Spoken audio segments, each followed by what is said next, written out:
You got to actually get in the top 10 the room to be in the conversation.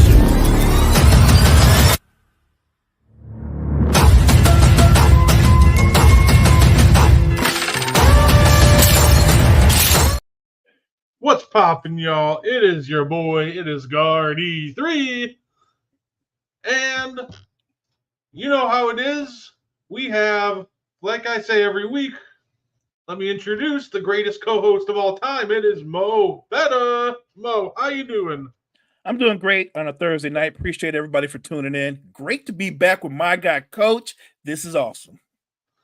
And I was going to say, and our guest for this week, ladies and gentlemen, big fan of the Houston Rockets, huge Houston fan in general. Ladies and gentlemen, the living legend himself, Coach Dante. Hey, appreciate y'all for having me on, man. Shout out to Brett, Mo, man.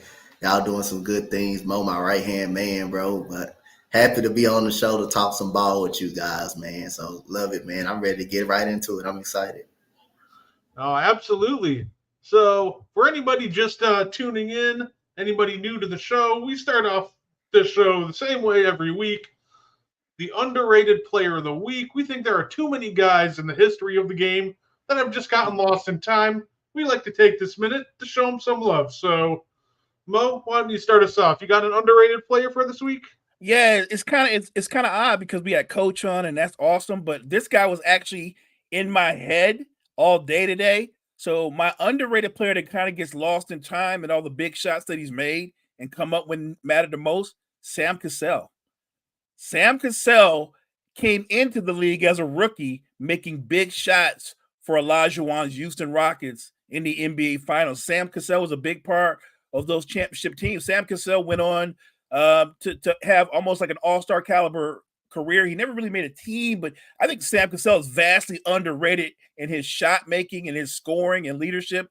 Just an underrated clutch player. So I want to just give Sam Cassell some flowers. You know, that's fair enough. That's fair enough. He was such a phenomenal talent. I think he was part of that 04 Timberwolves team, the best team that Kevin Garnett arguably ever had with Latrell Sprewell and, Joe Smith. Well, he's kind of the reason that they couldn't build around KG, but he was there at least. Coach, do you have a player you want to shout out? I know we brought you on a little late. So. No, it's good. It's good. I got you. I got an underrated player. I got to down, but that's good that Mo brought up Sam Cassell. Perfect. He was a 6-man off the bench his first couple of years. Came from Florida State. Came in and contribute right away as a rookie. Man, hit some big shots. Who can't forget the top of the three-point jump shot against the New York Knicks that he actually hit, man? So Sam Cassell. Then he went to the Minnesota Timberwolves. I believe they went to make the Western Conference Finals. He was a big key to that. Then he goes to the Clippers. People don't forget that. Yeah, they made it to the second round when him and Elton Brand was really good. So again, Sam Cassell had a really good career over there. But you know who I'm gonna bring? I'm gonna bring up someone that was real underrated that nobody really talked about like that. I mean, he wasn't a superstar, but he was on a star level. I'm going to go with the great New York Knick, Allen Houston, man. Allen Houston was really good, man. This guy was a really good shot creator, man. When he was on, he was on. He also can put the ball on the floor. I think he was a tall guard, about 6'5", 6'6", can create his own shot. Who can forget that shot that he hit against the Miami Heat? A first-seeded Miami Heat. They was the AC. They were struggling. The Miami Heat was the first seed. They've been rivalries for about a good couple of years. Miami Heat with Lonzo Mourning them and Tim Hardaway always had the best of them. But with when Allen Houston hit that big shot when it bounced up on the rim and went back down, and then they end up playing San Antonio in the finals, who San Antonio was clearly the better team, which with that proof. But Allen Houston was very underrated, man. That guy could score the basketball, man. When he was on, he was tough to stop, man. He was unstoppable. That's a good one. Coach, that's a good one. I think people forget how good Allen Houston was because he's not just a catch and shoot player. He had a handle. Yep. And I can attest to this as being a Laker fan. I watched that game where he dropped 50 on Kobe's head. Kobe was good. And Kobe was mad. I mean, Kobe got down and Allen Houston still gave him that work. Like, Allen Houston is probably one of the more underrated players in the NBA history, and maybe because he came from the era that he came from. Because Yeah. I don't think he ever took more than 16 shots a game. He wasn't a value scorer. He was very efficient. Think of what Klay Thompson could be if he could put the ball on the floor the way Allen Houston can. Mm-hmm. That shot that he made against Miami, though, just showed you what type of shooter he was, though. It's just not he wasn't a great outside shooter like Klay Thompson was. The fact is he was also a great shot creator as well by the type of shot that he made. But Allen Houston was very underrated and was very good. He could put the ball in the bucket. Yeah, no, that's a really good one. The poor guy just got overshadowed because he happened to be playing at the same time as a lot of all-time great shooting guards and other all-time great talent like that. But that's a phenomenal one. Every year the new 2K comes out, and I give people the work with Allen Houston in 2K. So, and I remember watching like clips and highlights of his 1999 run to the finals with the Knicks, and it was absolutely incredible. The name that I had, ironically, this is a guy coming from what people call is arguably one of the worst draft classes ever. But I'm going to go with Mike Miller. Mike Miller, 2001 Rookie of the Year, started up with Memphis, and just overall, had a really solid career. He never turned out to be like the star level player that they wanted him to be. He was trending that way for a while in Memphis, but a lot of people know him as the guy who knocked down a lot of big shots in Miami. He joined the Heatles, he joined LeBron and Wade and Bosh, and he became a very vital part to that team. And overall, without him and Shane Battier, I think that team would have been a lot worse off than people think. I like Mike Miller. I'm a fan. I remember when he was on the Magic with T-Mac, and him and T-Mac was boys. And this is when T-Mac was coming to his own, being a great player. Mike Miller at that point looked like he was going to be a perfect number 2 for T-Mac, but I think injuries kind of derailed his career a little bit. But he did have a good NBA career, won a couple of championships. So yeah, I think that's another good one as well. There's certain guys that their games would translate well to any era. If you can shoot the way Mike Miller can shoot, you playing in today's NBA. If you can shoot and put the ball on the floor the way Allen Houston could do, he's not just playing well, he would be elevated because of what he could do in this era. You can make an argument that like the way like Mike Miller was just he was trending to be you would think like he was an all-star the way he played at Memphis. Just that's how Paul Gasol, got overlooked so many years because Memphis was so bad of a basketball team, and this guy had all-star caliber numbers. Now he gets traded to LA. Now he's more noticed because he's in a big market with Kobe Bryant. Kobe Bryant at that time wanted a trade, or he wanted to even get out of LA. I think that's the point that kind of saved LA a little bit. But Mike Miller during those times, and even when he played against OKC, you can forget the last game of the series. He lit it up. I think he had about 7 threes in that caliber. The guy, if you can shoot, you can last in the league a long time. Like Allen Houston could easily, in today's era, the way he can score so easy, be a shot creator, he can easily probably be a top 15 to 12 player easily. Plus, the way the league is just so soft, he gets any call. He'll get any call anytime he get penetration to the basket because he's so good at putting the ball on the floor, and his shot creation is so well. So he gets any call. He averaged easily by like 20 to 21 points in this era. I agree. Oh, Memphis, the place where really great talent goes to get overlooked. Mike Miller, Pau Gasol. I'm glad Pau got his due. Our guy from Hoops Temple, Aaron, he was talking about doing a video on Pau Gasol, and some people thought he was crazy when he said in 2010 Pau Gasol was arguably a top 10 player in the league. And I was like, I don't think that's crazy. Like, even if you think he's just outside of it, like, I don't think that's crazy at all to say that. No, I don't think. All I know is, guys, when they made that trade and the Lakers got Paul Gasol, we went from being an afterthought. Immediately, I thought, we got Paul Gasol. We got Paul Gasol. I was like, we're a championship contender. That's how confident I was when we got Paul Gasol. That's how good a player I knew he was. He was a perfect number 2 for Kobe at that point in Kobe's career, and then it put Lamar Odom in his natural role. He came off the bench, but he was more of a number 3. It worked out better that way because Paul Gasol just couldn't score, guys. Good playmaker, can put the ball on the floor a little bit for a big man. Like just an underrated, versatile big man. I mean, it was like you can make an argument, man, that like I say again, if you look at Amari Stoudemire and Paul Gasol, you can make an argument that Paul Gasol may be probably the better player. I mean, yes, Amari Stoudemire was the better scorer, no doubt. Better rebounder, better defender, and also Paul Gasol was no slouch. This man averaged like at least 21 points per game.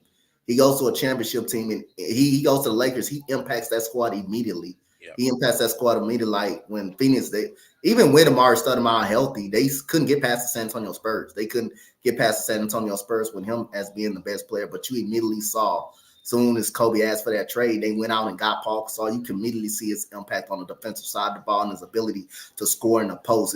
Amari Stoudemire was the better scorer because he got more opportunities. The way the floor of the game that Phoenix played with the running gun offense, 7 seconds or less offense, but for us in the rhythm and in the way the game was played at that time, Paul Gasol can also face up and shoot the jump shot. You can make argument he was the better player.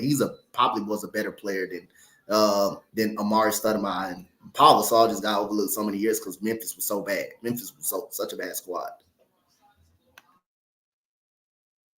Yeah, no, I 100% actually agree with that. I think Pau Gasol was the better player than Amari. Even if you think that there's a gap in scoring, which I do think Amari was the better scorer, Pau is such a better defender and a better passer than Amari Stoudemire. Very good passer. He was very good passer. Amari would have to completely dust him to be a better player than him. And I just don't think that's the case at all. No, I'm with both you guys. Amari was a better scorer. He was a much more explosive player. He gave you a bigger highlight package. But if you look at Paul Gasol's bag, Paul Gasol was a much more skilled player than Amari Stoudemire. Could face you up, like Coach pointed out. He could also play with his back to the basket. Could finish with either hand. Just so fundamentally sound. Go back and look at the NBA Finals against the Magic.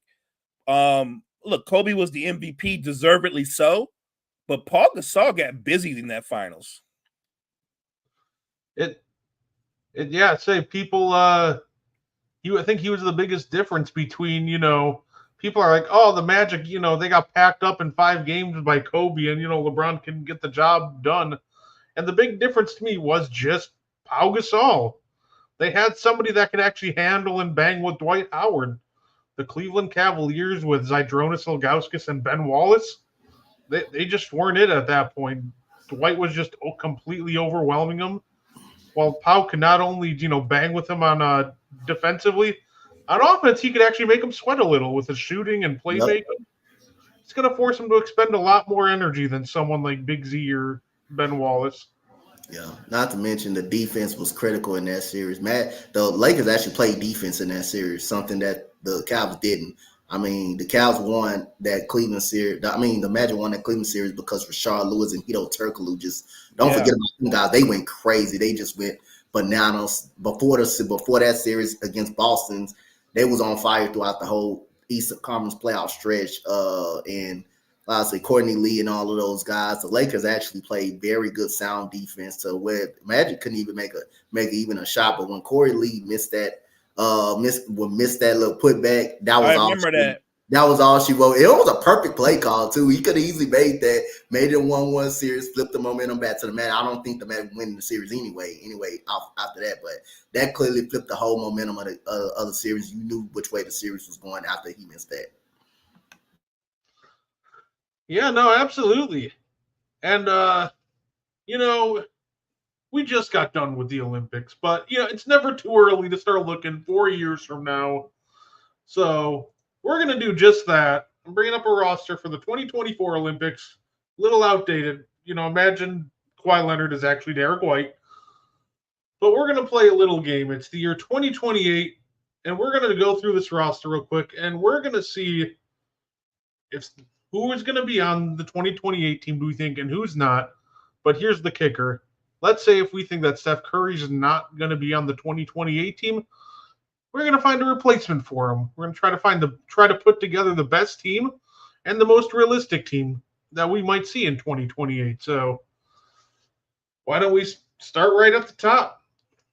You guys think Steph Curry is going to be in the 2028 Olympics? I don't, but I will say this. We talk about it a lot. The one skill that translates age is shooting. Steph was never some ultra next level athlete. If he's still shooting the way he's shooting now, 4 years from now, if he can still shoot, maybe he won't have as big a role as he has right now, but he might be on the team. My gut feeling is I don't think Steph Curry is going to be on the next team. All right, that's fair enough. Coach, what do you think? Nah, I think he's accomplished enough. I don't think him and LeBron will actually play on the next team. I believe if it was any time they're going to play, it was going to be this time right here. I believe you're going to see some new faces. Well, I think you still see Jason Tatum for now. I really don't think you'll see Kevin Durant either as well. You still see Jason Tatum. You're going to still see Adebayo. Joel Embiid don't need to be on the Team USA the way he played. He stunk. He stunk. I thought you should have saw how he just was looking on the bench when Coach Kerr wasn't having it. He was literally ineffective. But I can see and it just seemed like Kawhi Leonard. I don't think those rumors are true that the Clippers have pulled him. I just didn't think he didn't want. I just think he didn't want to play. He didn't want to be a part of Team USA. I'm not buying in that he wasn't healthy. I'm not buying that part at all like that right there. But I still think you see Adebayo, Anthony Edwards. It's a slight possibility you still see Drew Holiday a little bit, Jason Tatum, but I don't think you see Curry, LeBron, KD. I don't think you see those guys, and I don't think you see Joel Embiid. I don't think you see those guys though. I still think you see Halliburton though. It's the way you can see Halliburton. All right, so I think we can all agree. I don't think any of us think the first three guys are going to be part of the 2028 Olympics. Agreed. So, well, look, I'm with Coach. You could go. Well, yeah, the first out of the first 5 players, I would say 4 of them won't be part of the next team because we talk about this a lot. I don't think Joel Embiid is going to age well. I don't think he's going to age well. What he's going to look like if he plays 15 seasons, that's going to be ugly. I hope if the Sixers are smart, they move this dude before he falls apart on them while he still got value because he's not going to look the way Steph, KD, and LeBron look at age 35, 36. He's not. Yeah, I think Joel Embiid will play in the next Olympics. I just don't think it's with Team USA. I think he got his gold medal, and I think he'll see an opportunity to raise his public perception if he, let's say, goes on an Olympic run real quick with like Cameroon or France. He might not be in it for a long time, but I think that would help his public image a little bit, and I think he'll jump at that. So my question then is Joel Embiid, Kevin Durant, LeBron James, Steph Curry. Who do you guys think replaces those guys? Who are some names that you would consider? Due to the fact that they like this kid so much, and he had a great training camp with these guys, and the coaches and players already talked about it. Oh, I know you're going with. You finna know. You know what I'm finna hit, Humbo. Yeah. I can see my guard, Amen Thompson, actually being a part of this team for a couple of years. If it's not this coming season, but in the near future, they really love this kid. His IQ, his jumping ability, his ability to get in that rebound. Man, he jumps so fast up off the ground. But not only that, able to not being able to shoot effectively and still get to the rim, and still be effective. I can see him being on that team. I can see him being on that team for a near future. He's not going to be able to shoot the best, and his defense is so goddamn elite, so good, man. This guy has a lot of links, so I can definitely see him playing on that team. And we already know you're going to see. I believe if this guy turns out to be great and be very good, the way this guy look, Cooper Flag, you can very see him on now. You can see this guy on now for the next couple of years. Not saying next year. Not saying next year, but you definitely can see it. He looked good too, man. He was out there. He was impressive. Anthony Davis. Him and Anthony Davis were actually going at it. And I enjoyed it. Yeah, I think Thompson's going to be in there because every Olympic team that you put together, you have to have a couple of guys on there that does everything, that does the dirty work, that gets into people, that gets after it and brings some intensity and some intangibles. And I actually think Thompson's going to get better. I'm not saying he's going to be a lights out shooter, but I think he puts in the work to where he's going to be a respectable shooter to complement what he does as far as attacking the rim. I can still see Adebayo on now being as the center of that team. I still see him on now being on that team. But the guard, like I said, I can really say, just like Mo brought up, Thompson Town, but they really love the kid, man. He showed his behind that Team USA practice. He did. He really did. I can see him being.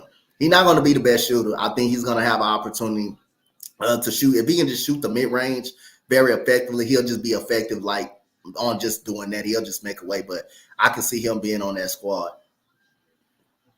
Yeah, I really like both Thompson twins. If they can learn how to shoot, that would be wild, especially if Asur Thompson also can develop a jumper. I could very well see him on this team. I know that the name for Joel Embiid I had in mind, I think that one's probably the easiest one to consider. I think you just replace him with Chet Holmgren. Yep. Especially with FIBA rules where you can, knock stuff off the cylinder, his height, length, and athleticism. He'd be an absolute demon under Olympic rules. And the other name that came easy to me, other two actually, I think you just swap out Kevin Durant and Bron for Paulo Banchero and Jaylen Brown. I'll take both of them. Yeah. I'll take both of them. I think it's also an outside shot. I don't know if he ever will play, but I would love to see a Jalen Brunson on that squad, man. That's Team right. USA. I would love to see him on Team USA. He's good, man. For a miniature guard, 5'10", man, that dude is just something serious, man. I would love to see him on the squad. He's already two national championships.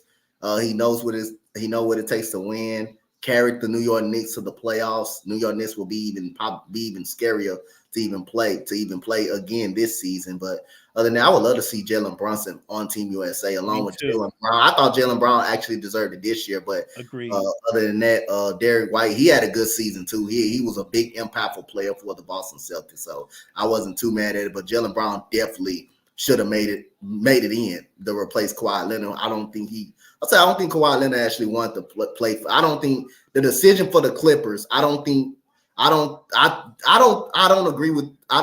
on Tim not being healthy. I thought he was healthy. I thought Kawhi Leonard looked actually good in training camp. So I don't agree on. I'm not buying the decision that he was hurt or anything. I think he was formally okay.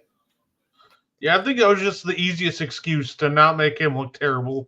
It sounds terrible if he says, "Yeah, I'm backing out." But if he says, "Oh, the Clippers pulled me out," that's a different story. Then he gets away for scot-free. So I completely agree. And honestly, I would love to see Jalen Brunson in the Olympics. Add another name, Brett. I'd like to see. I think because this is another player that is elevating every year. He's better. I think Tyrese Maxey makes the team. My only concern with Jalen Brunson is he is playing with Tom Thibodeau. No, wow. So Jalen Brunson in 4 years could very well not be the same Jalen Brunson that we see now. If Jalen Brunson is playing at the level that he is this year, even close to it, yeah, put him in for Steph. I would love to see that. But, with Tibbs, you just never know what a player is going to look like 4 years later.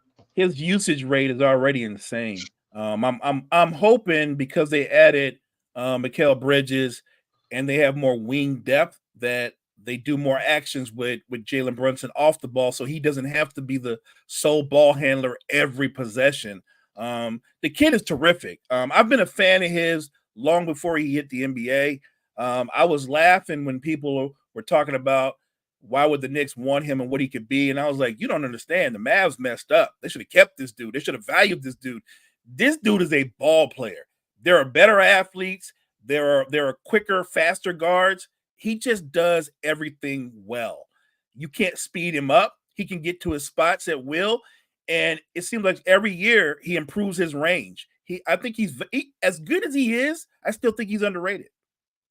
Yeah. The fact that it's a slap in the face and is disrespectful after he had the season that he had in Dallas, that they didn't even offer him a contract. He literally came out and said they didn't offer him a contract. And when they didn't offer him the contract, he refused to talk to him. And I would too. And plus his daddy is assistant coach over there at New York. So that made his decision more easier to go over there. But the fact that Dallas didn't even offer him a contract, which is crazy. Yeah, no, absolutely. And I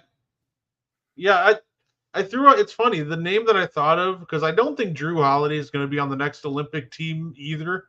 And it's not because I don't think Drew Holiday won't be good enough. I just think that he'll be kind of older and about ready to retire. So I don't think he'll want to go through another Olympic grind in 4 years. That's kind of where I was thinking. And the Thompson twins, if they develop, I think are an even better answer. The first name that came to mind for me was like Jalen Suggs. Give me another all defensive guard that can knock down some threes. Because I think the biggest thing with replacing a guy like Drew Holiday is just point of attack defense. Give me somebody who's going to navigate a lot of screens really well. I don't need somebody that's going to, score a ton. Give me somebody who's going to do the dirty work. So I think I could see the Thompson twins, but I think if they don't develop like the way Team USA hopes, I could see someone like Jalen Suggs sneaking onto the roster to be that point of attack defender guy. And I do think Cooper Flagg does end up on this team somewhere. Probably in the spot of guaranteed. Guaranteed. I think he do end up on the squad at some point. I do. Yeah. I have one more player that he's actually one of my favorite players to play in this game right now. He's very underrated, average over 20 points per game. I don't know if you know where I'm going, Mo, but he played for a certain team that couldn't. Ever since they made the Eastern Conference Finals, they just been shelling themselves ever since.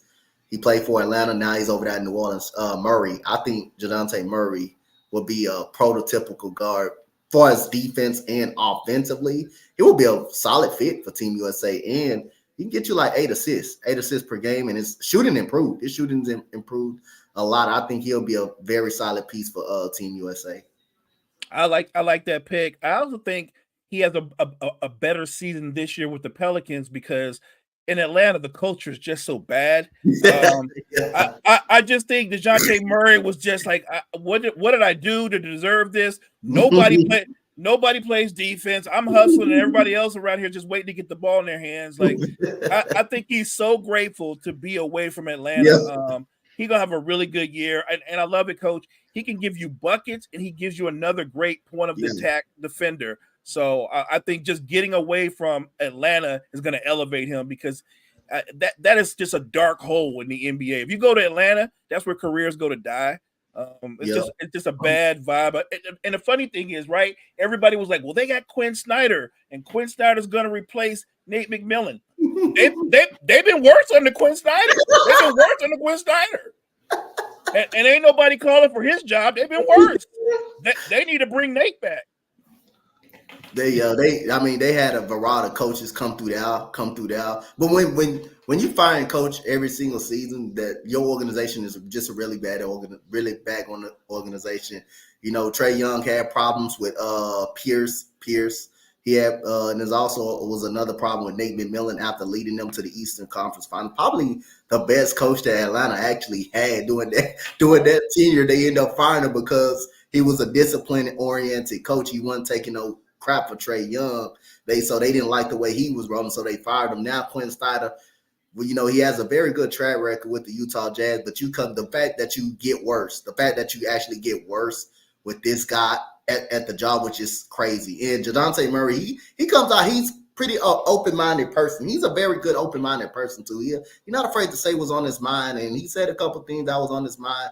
What happened in Atlanta, the team didn't want it enough and stuff like that. And then when you're playing with Trae Young, a guy that's like, not so efficient in shooting the ball, that has the green light every time he even touches the basketball. I know the assists he averages is a lot, but his the way he shoots the ball and how deep he shoots those threes, makes him more inefficient. Then DeAndre Hunter couldn't stay healthy, so they don't play. And the fact is, they was just terrible on the defensive side of the ball. They couldn't guard. Right. They couldn't guard none of us three. If we played against them, they couldn't guard none of us three. They wouldn't be able to guard none of us three.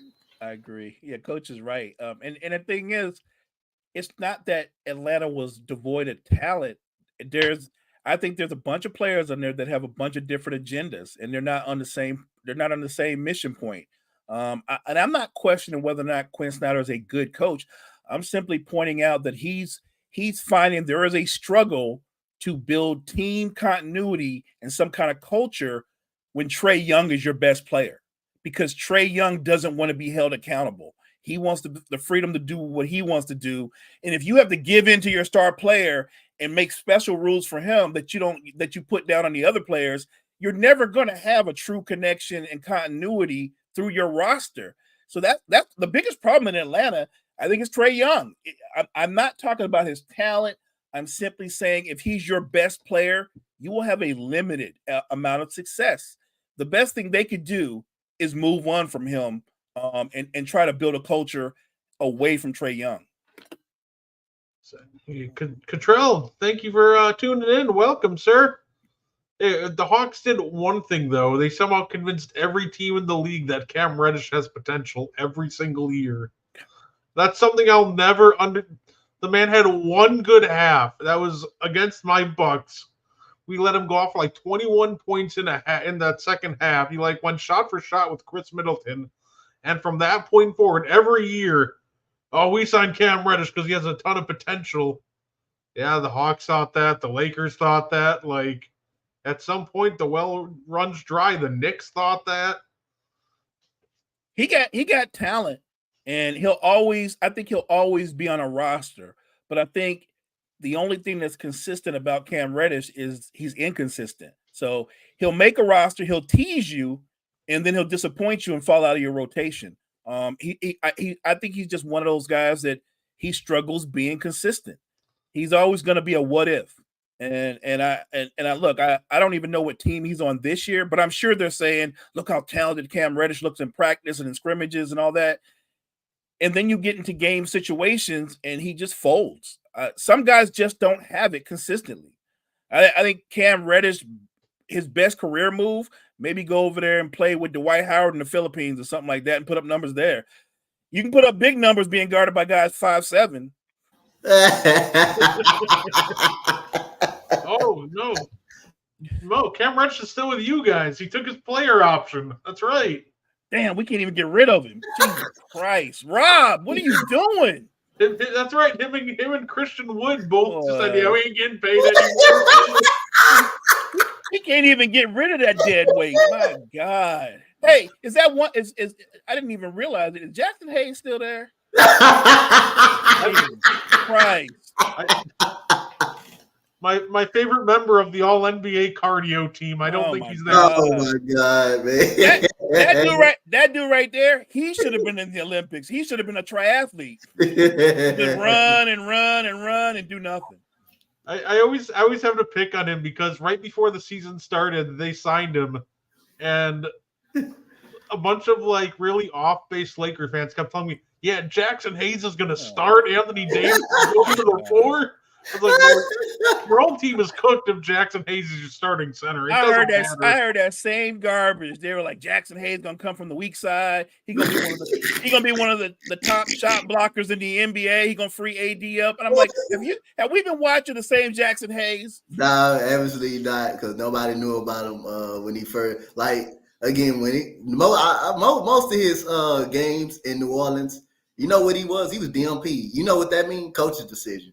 Coaches did. That what most of his games was.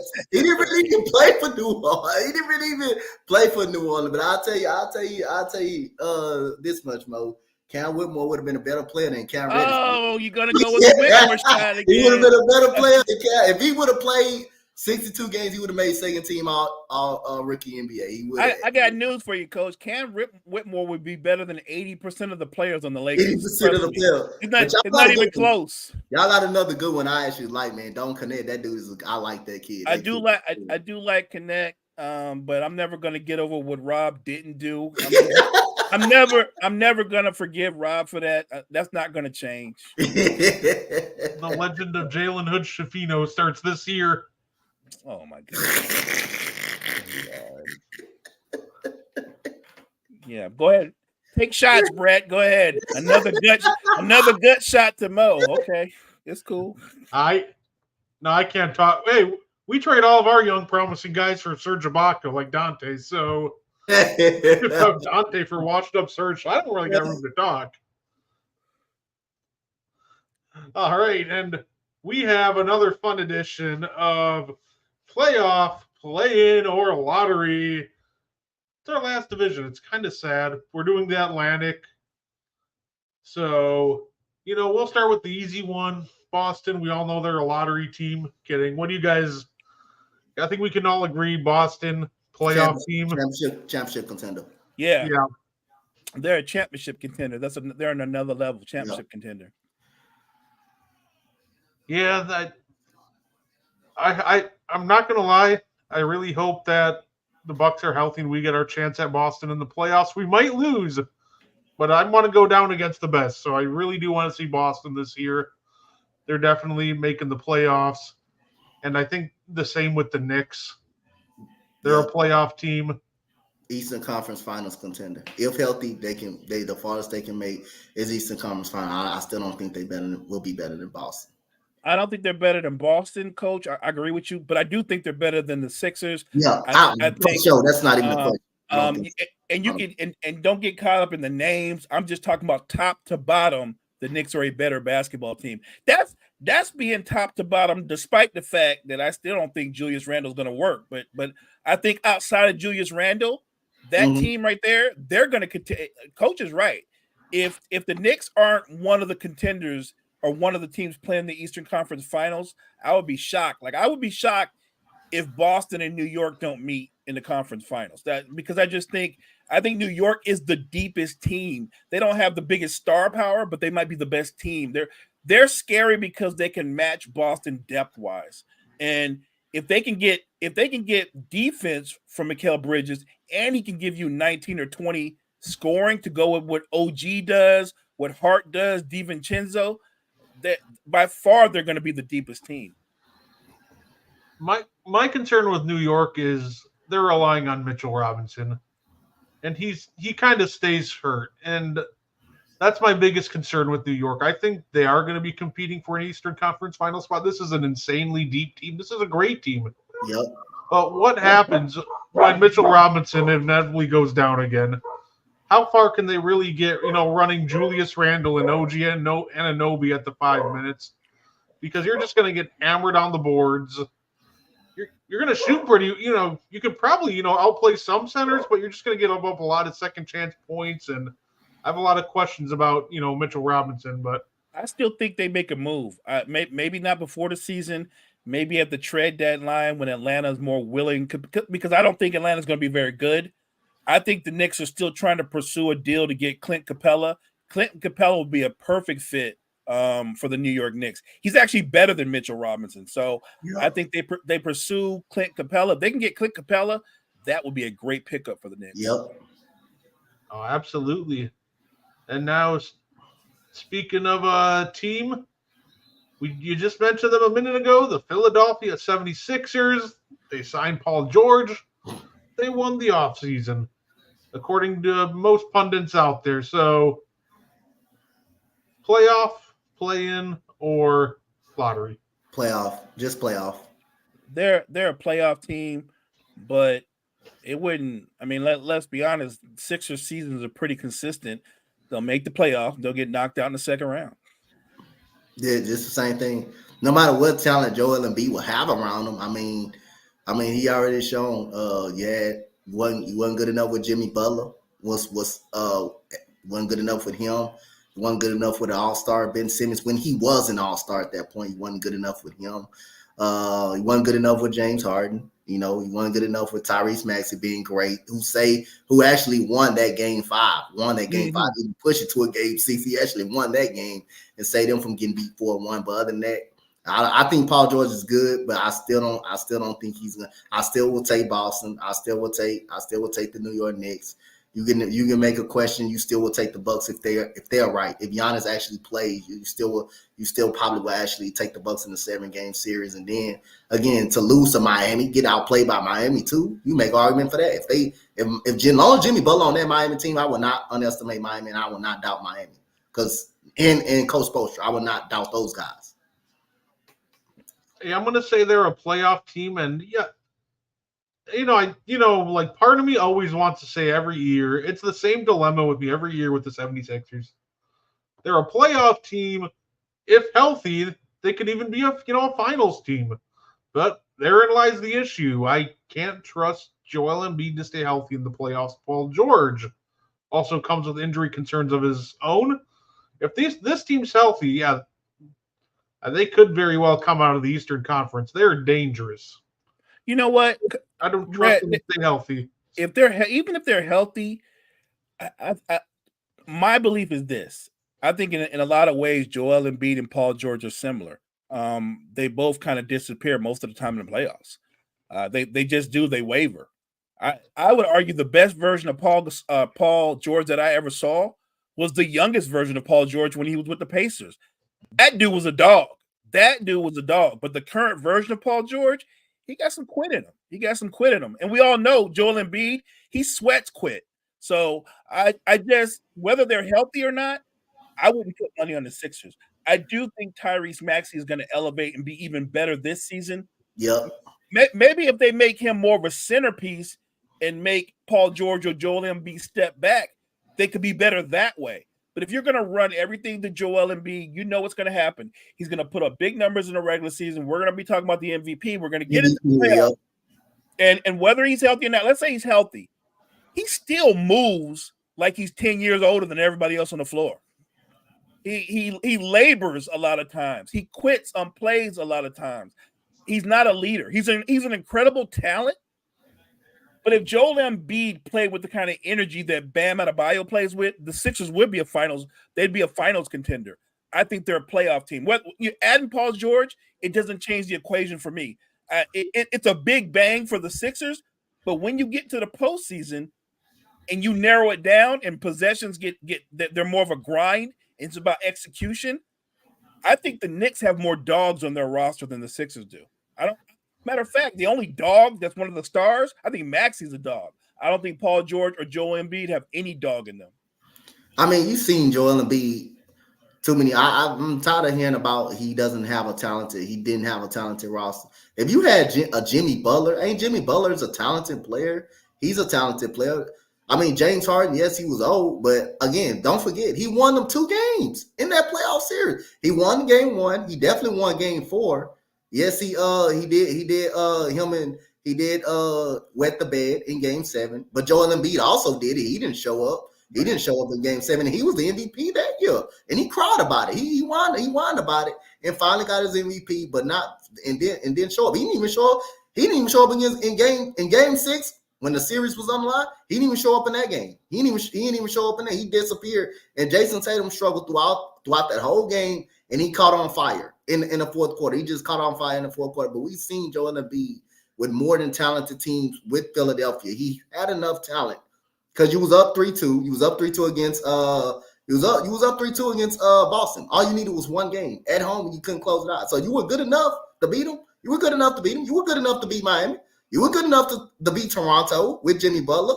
It's just Joel Embiid just didn't step up in none of those series. Now, you can make an argument the Knicks series this year. He played a little bit better. But this time I can say the roster was not good enough. I can say the roster was not good enough. Outside of Tyrese Maxey. Outside of him and Tyrese Maxey, I don't think this only year I would say the roster wasn't better than the New York Knicks. Jalen Brunson, once he had that game 3, you knew what type of series it was going to be for this guy. He struggled in game 1 and game 2, and the fact is he struggled in I believe that was game 2, and they still won the series. They still won that one of those games with him even struggling. When he turned it on in game 3, you knew what type of series it was going to be. A long series for the 76ers, and ever since then he outplayed Joel Embiid throughout that whole series, and ever since that game 3. Yeah, in the big picture, Brett, I think the Sixers are going to be very good in the regular season, and it's going to make a lot of people get hype on them. They'll probably finish second in the division, win well over 50 games. But I judge them off of what they do in the postseason, and I'm not as high on them as a lot of people are. Here and the thing is, you give Paul George. I agree with you. Yeah, you give Paul George all that money. If you guys make an appearance in the finals and you don't win, that money you gave Paul George will be well spent, because the last time the Sixers were in the finals, AI was stepping over Tyronn Lue. That's how long ago that was. But I don't think their season ends in the finals. I think it ends in the second round like it always does. If you go out and get a Paul George and you got a Tyrese Maxey who can get better, your expectations is now higher. You got to get out the second round. You sign Paul George to help Joel Embiid out and to win a championship. Now this is completely should be a better roster on paper. This should be a better roster than what you had last year. You know what Maxey can do now. Now you expect his game to elevate. He got his money. You got Joel Embiid, who's going to be an MVP in the regular season. You got Paul George, who can shoot the ball and average at least 23 points per game. Now your roster, your elevation is at least get to the Eastern Conference Finals or the NBA Finals. That shouldn't be no excuse, but I don't think they will get that far. I think they're going to end up, if they do get past the first round, I think they will end up even beating the Boston or the New York Knicks. I think they would end up meeting one of those two. Probably Milwaukee in the second round where they have trouble with. They're gonna meet a very good team anyway it goes, and I think that's what's gonna get them. That's what's gonna happen to them. Oh, I can't wait to see what the 76ers look like when they fully turn the offense over to Tyrese Maxey. I don't think that's gonna be possible for a little bit because that man is he wants to run. You can tell in his game he wants to run. He wants to move fast, but Joel Embiid does not seem to want to move fast, and I doubt Paul George will want to run with them. So he can't move fast, right? And of course, I think we can all agree this fourth place team, the Brooklyn Nets. This is a lottery team. They traded back for their 2025 first. Great move by them. Put yourself in the Cooper Flag sweepstakes. And honestly, Cooper Flag mixed with this team, it would actually be pretty. I think it'd be pretty intriguing. I think Cam Thomas might set the record for most shot attempts in a game this year. Yep. I think they're a lottery team. I think they're a top five pick. I think they're a top five pick lottery team. I agree with Coach. I think the Nets are a lottery team. And look, let's be honest. They want to be a lottery team. They know they need to be a lottery team because you and I both know they can't throw no money at any top free agent, and any top free agent is willingly going to Brooklyn. Nobody's going to Brooklyn. Matter of fact, I think if dudes get traded to Brooklyn, they'll probably not report. They're not going to Brooklyn. So they need to do well in the draft because that's the only way they're going to be able to build that roster up. I mean, what else Brooklyn can do? They already helped probably a couple of two teams win championships. They helped Boston win a championship, so they just giving away championships at this moment. I'm the only thing I'm looking for Brooklyn is I've already said, and I'm waiting for Dennis Schroeder to get traded to the Orlando Magic. I still think it's going to happen. I think him, Mo, and Franz. I think the Magic will try to recapture that chemistry they had from the Olympics.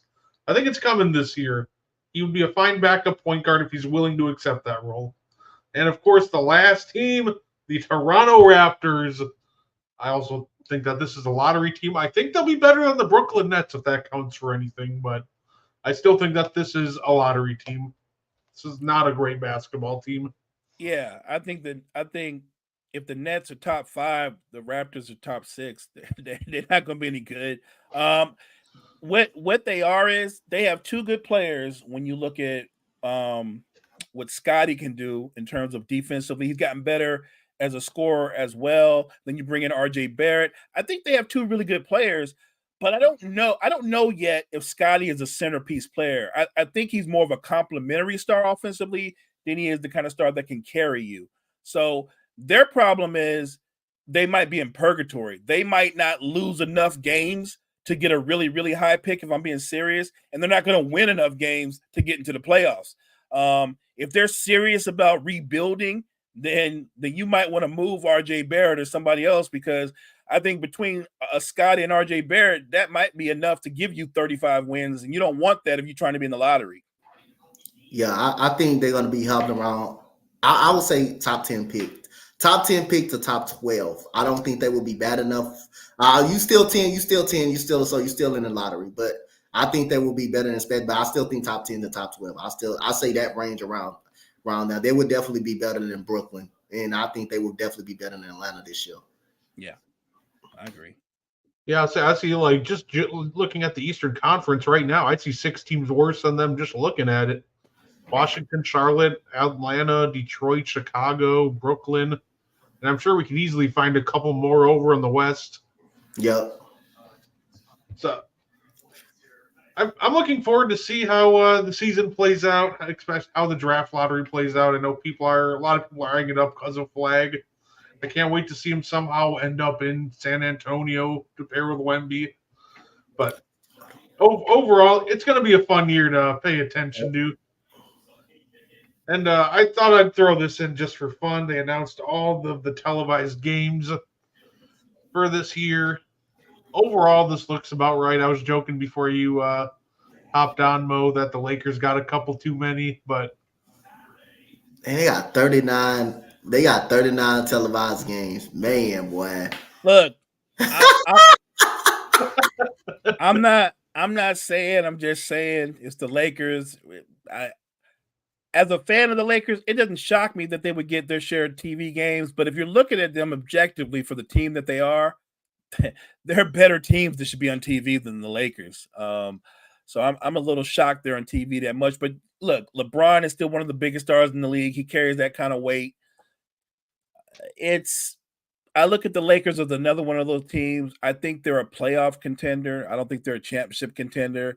I think they get in. Maybe they win a first round series. Maybe they don't.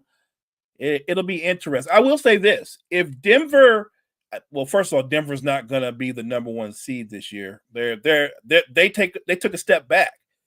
They took a step back when they broke up their bench right after they won their championship, and that hurt them last year. And then they go out this past offseason. Brent, we talked about this. Calvin Booth had one job. He had one job, and it was a simple job. Keep that starting five together. He lost KCP. Now their depth is that much worse. I think Denver is not. I don't think they're a title contender this year. I think they've taken a step back. And what's going to happen is because they're so afraid of that second apron, they're going to resign Jamal Murray. What they're going to have to do, though, Coach, and you can appreciate this, they're going to have to make a decision between Aaron Gordon and Michael Porter Jr. One of them got to go. One of them is going to have to go.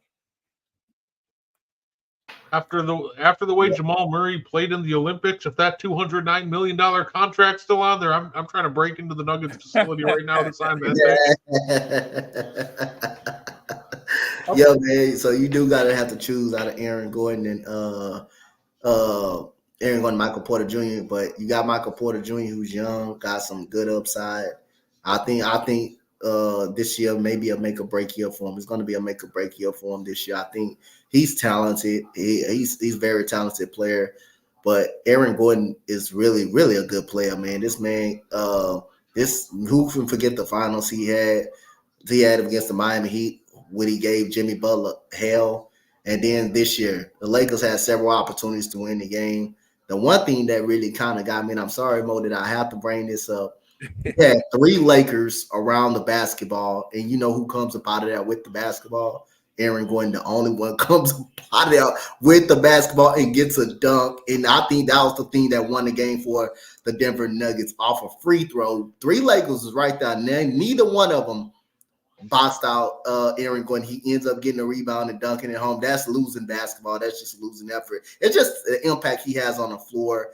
But I still can see Denver being the type of team they are because of the only thing that's going to keep me going because of Jokic. Jokic is that good of a player, man. He's just that. He's probably the best player in the NBA, man. I agree. He's that guy. That's the only thing that's going to keep me. That's going to say, hey, I think they can win a title with this guy as the main player, and he's already shown it. He's already shown. It's very rare that you can win an NBA championship now with a center being your main guy.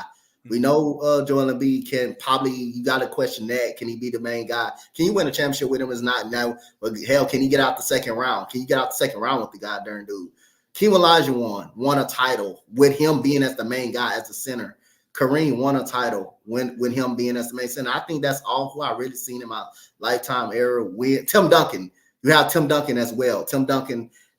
With those Spurs team. I think he was the best player of that team, but know where I'm coming from. But again, that's the only thing that's going to keep me with Denver saying, hey, they got an opportunity to win a championship because of this guy, puts them in that position. Rather than Jamal Murray, he's a wild card. If he doesn't show up, then there's no way they could do it. But Jokic being the best player in the NBA, to me, I think, man, that guy keeps me saying this team can do it, but they do need some roster changes. Bruce Brown, I think it was good on both sides. Bruce Brown never was the same again ever since he left Denver, and it's also hurt Denver because Bruce Brown was a catalyst of that championship team.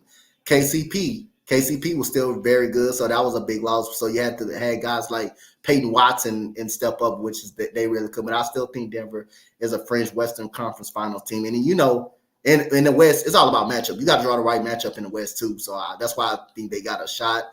They got a shot. And I'm also make a bold prediction on this show right here. I think, just like I said, the Kings will take a step back after they made after they made the playoffs and lost to the Warriors. They were the third seed.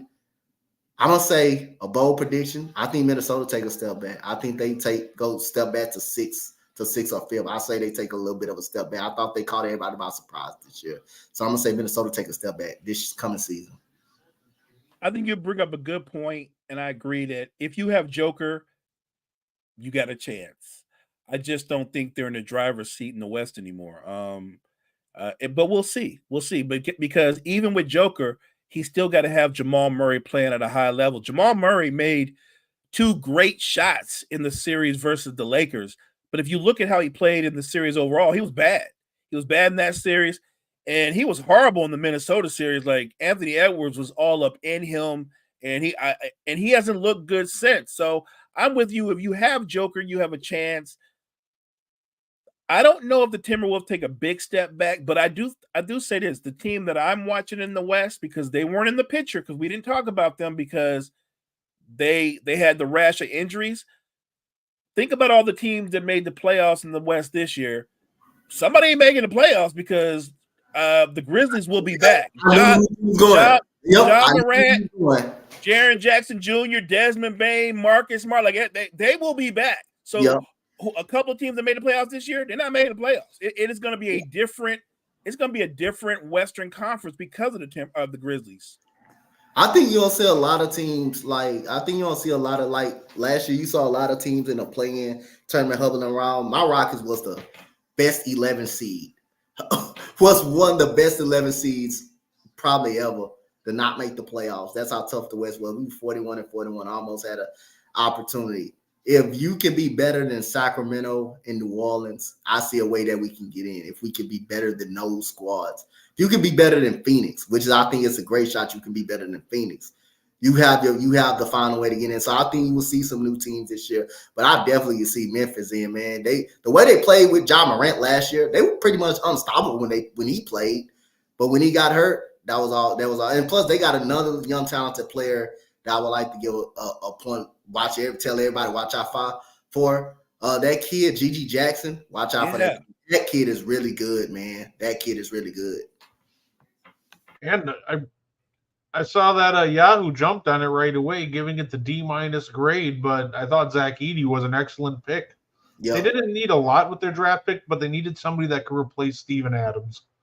Because a lot of people didn't realize, because Steven Adams, he's not going to hit a shot outside of like 2 feet.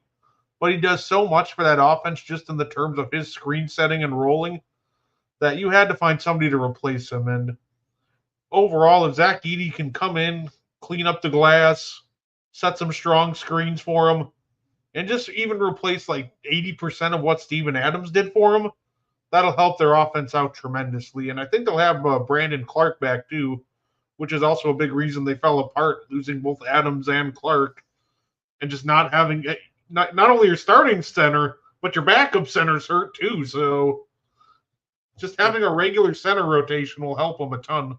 Yeah, Brandon Clark, people forget, that's the energizer buddy for the Grizzlies. Like, he's so good off the glass, great at catching lobs from John Morant. I just think that that team is so underrated. People forget they just had so many injuries. You put that team fully whole, then you add a Zach Edey, who all he has to do, guys, is be big. And he was born big. The guy's 7'5"? He born big. Like you don't have to be a great leaper when you're 7'5" with long arms. Put your arms up, block shots. Like he's going to block shots just from the weak side alone. So, and he's much more skilled than Steven Adams. He doesn't have Steven Adams' strength, but again, we're talking about a rookie. But if he can give them 16, 18 minutes a game within the rotation, those are valuable minutes. So I just think the Western Conference, because of the Grizzlies being healthy, will be that much tougher. And like Coach said, I agree. I think there will be 2 new teams joining the playoffs this season in the Western Conference. So Coach, this is what I was telling about earlier. Last week on the show, we went through every single starting point guard according to the ESPN depth chart, and we just ranked them. Now, granted, last week they had Scoot Henderson as a starter, but they switched it over to Shaden Sharp, so I just threw him in the Scoot Henderson spot. So here's our 20 through 30. I think we did pretty well. I think the only one we got, our friend Aaron said that we put Chris Paul a little too high, and I could see it. But I also think Chris Paul's going to be really impactful for the Spurs because I watched him do it for OKC. I think he'll have that same just impact on all the young guys that he had in OKC. Yeah, I like the list. I don't have no problem with the list. Fred VanVleet is a wild card. I mean, I think Chris Paul's going to have a great season. I think he's going to have a great season with Wemby. Also Devin Vassell. I think the Spurs got some talent on that team. They also got my guy Stephon Castle from UConn, who had a great summer league. Man, that guy's athletic. That guy's really good. Mike Conley Jr. I think Fred VanVleet at this point is better than Mike Conley. Mike Conley Jr. at this point, I will actually, like I said, but I'm not mad at the list. He's not too far. He's not too far ahead of him. But Fred VanVleet, what he did for my Rockets last year, we needed that, man. We needed some leadership on that team. That's one thing that hurt us for the past 3 years. And this guy, Fred VanVleet, is an ultimate leader, man. Has a good assist to turnover ratio. Is very good. He doesn't turn the ball over. He shoots really well. And like I say, man, he's a prototypical leader you need on that team, man. Like he bailed us out of so many games last year. But I think the list is pretty solid. I think the list is pretty solid. I think it's pretty good. All right, let's look at the next. Let's see if you think the same about 19 through 11. LaMelo Ball was somebody I wanted to put higher, but the man can't stay healthy and averages like 30 games a year. So it's like family. And Cade Cunningham, he was a tough one too because of how much losing has been in Detroit these past couple of years. I think part of that, is obvious. A lot of that's probably on Detroit. But at this point, I'm like, okay, part of this has to be Cade. Like, I feel like I'm missing something with Cade. Like, so I wasn't sure what to do with him, but I think those are two guys that, as we update this throughout the year, will probably be closer to the top 10. Okay, this point guards, right? Yeah, these are just point guards. Okay. I like Drew Holiday where he at. Jamal Murray, gotta give him that. James Harden, gotta give him that. I think I'm not mad at Garland and DeJounte Murray. I think Murray is the better player than Garland.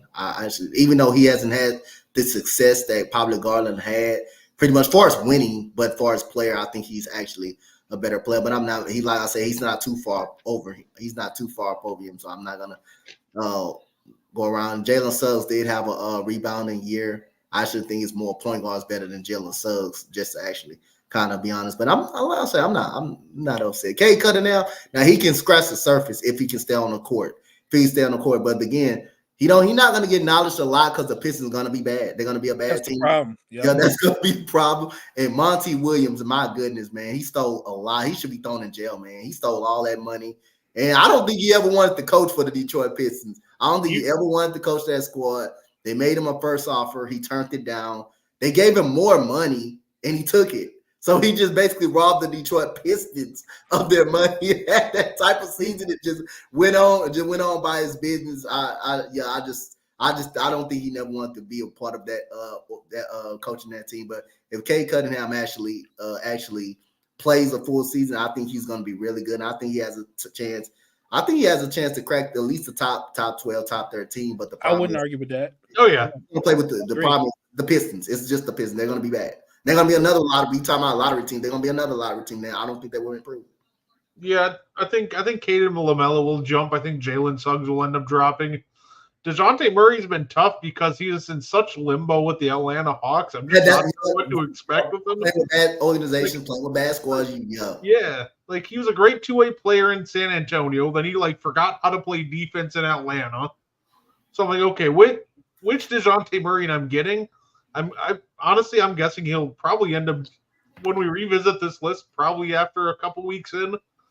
I'm guessing he'll probably be above Garland and Harden. I think he actually would, but who didn't play defense in Atlanta though? Like Mo said, who didn't play defense in Atlanta? Right. Who didn't play defense in Atlanta? I don't think that DeJounte Murray. I think that's his style. I think he's a very good defender. The problem is when you got a whole team that's not playing defense, have so many breakdowns, and you're just basically having a scrimmage and having cardio on them on fast breaks. You're not going to be. That's going to make you look bad. That's going to make you look bad playing with them out there. So I think he's going to have a good season in New Orleans. I think that's something what New Orleans need.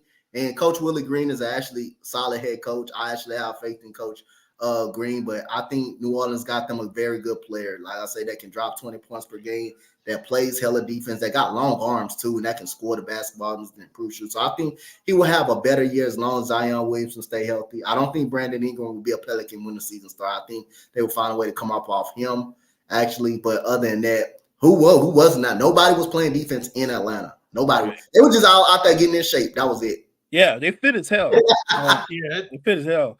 Hey, Coach, you bring up a good point about BI. I think Brandon Ingram, I think they're trying to move him. They're just trying to get the right, I guess, compensation for him. I think no one questions BI's talent. Yeah, I agree. But there's something missing there. There's that thing that elevates you to another level that he just doesn't do it. But if he goes to another team and he's in a lesser role, he might play better. I just know that if you're trying to win a title or if you're trying to be a title contender, Brandon Ingram can't be your second best player. He's not that guy. And he's never on the court too. He's never on the court too. He's always off the court. So again, like I said, nobody's questioning his scoring talent. He's very talented. I mean, he's 16. He's going to be able to score with anybody. But the problem is he not on the court. He doesn't shoot it efficiently as much as really much. But the problem is he's never on the court. So I just really don't think he'll be a Pelican by the time the season starts. Or if he does, I think he's gonna be traded during the season, during the deadline, if he does be a Pelican. I agree. Yeah. And with Jalen Suggs, his defense is just so absolutely insane. I think that just elevates him to the top 20 almost by itself. Like with all defense being, positional now, and it's just non-positional, and him still cracking that all-NBA second team, which just got like almost infinitely tougher. I thought that was pretty wild. This top 10 made me mad, and there's one team in general that I hate because of this top 10, and it's the Phoenix Suns, because they made me put Devin Booker as a point guard.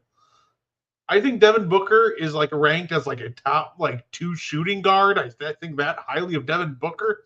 I don't think he's a top 10 point guard. I don't think you're using Devin Booker to his best potential if you're asking him to run the offense and create shots for everybody else. And I think he did the best he could, but I just don't think he's just naturally a point guard. I think he's a great secondary playmaker. I don't think it's a coincidence that his best success came next to Chris Paul. Right. So, me being forced to put him in the point guard list, it made me so mad. But, yeah, this is our 1 through 10. Yeah, Book can make plays, but that's not the strength of his game. And I really think him playing point that much during the regular season, I think it took away his legs by the time the playoffs came around. If you saw him in that series versus the Grizzlies, he looked like he had dead legs. He can create in situations, but he's not a point guard. His strength is coming off screens or pin downs and being what he is. He's a 2 guard. He's a shooting guard. Yeah, I agree. I think, like I said, I think he did a good job for what he had. The problem is Phoenix had no point guard. That's actually the problem. They had no point guard. They had no point guard at all. So it forced Booker to be a playmaker, which I thought he did a pretty good job with, but that's not his style of game. He's a shooting guard. He's definitely a shooting guard. But I have no problem with the list. Shai Gilgeous-Alexander, I say up over Steph Curry. I see a case for it because of the season he has, but I still don't think he's actually a better overall player. Then he probably can make it. He probably can say now at this stage of his career he may be at this point. So I see the logic of that. But again, this man deserves a lot of credit, man. This OKC rebuild is because of that guy. And the Clippers still kicking themselves in the behind. Oh my God! that one trade is that one thing they kicking themselves in the behind. How do you let go of Shai Gilgeous-Alexander? Of course, you don't know what type of player he's going to end up. But like I say, from seeing what he's ending up at, All-Star, future MVP candidate, Right. you're thinking about, man, I shouldn't have traded this guy. So again, this guy is that guy's the truth.